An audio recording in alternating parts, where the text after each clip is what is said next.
Mesdames, Messieurs,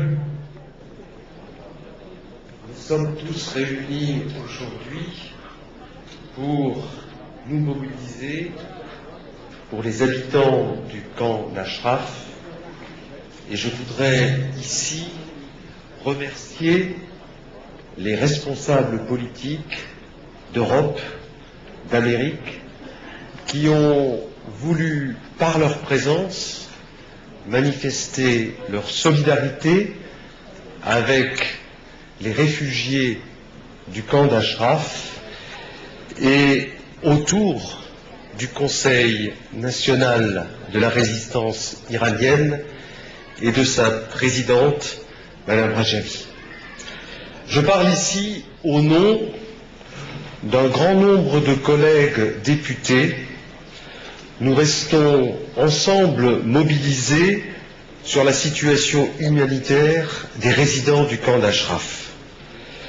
Le régime iranien veut à tout prix l'élimination de ces résidents, membres de la principale force d'opposition iranienne, avant que la vague des changements n'atteigne l'Irak et l'Iran depuis la Syrie.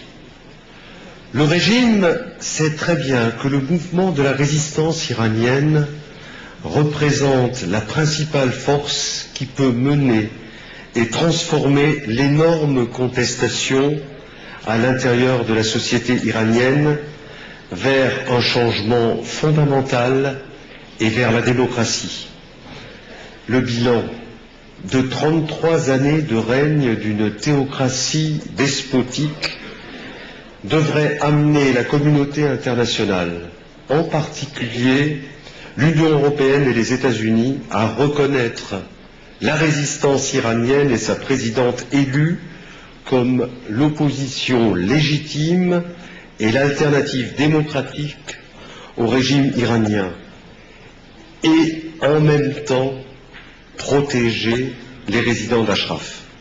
Il ne s'agit pas seulement d'une obligation politique et morale, mais d'une nécessité pour la paix mondiale.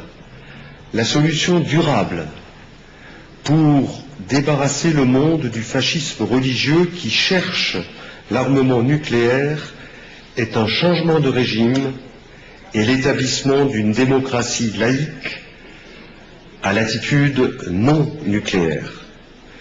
Ce changement ne peut être réalisé qu'entre les mains du peuple iranien et de sa résistance.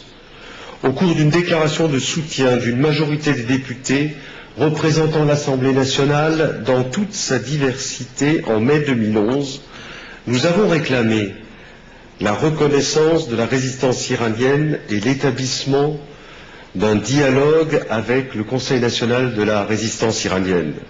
C'est pour cette raison que nous avons condamné toutes les pressions exercées contre les résidents d'Ashraf pour les forcer à un transfert au camp Liberty sans que les normes internationales pour un camp de réfugiés y soient établies. Nous pensons en effet que le préalable à tout transfert des résidents d'Ashraf vers Liberty est de fournir les assurances minimales aux résidents, assurances qui sont légitimes et raisonnables,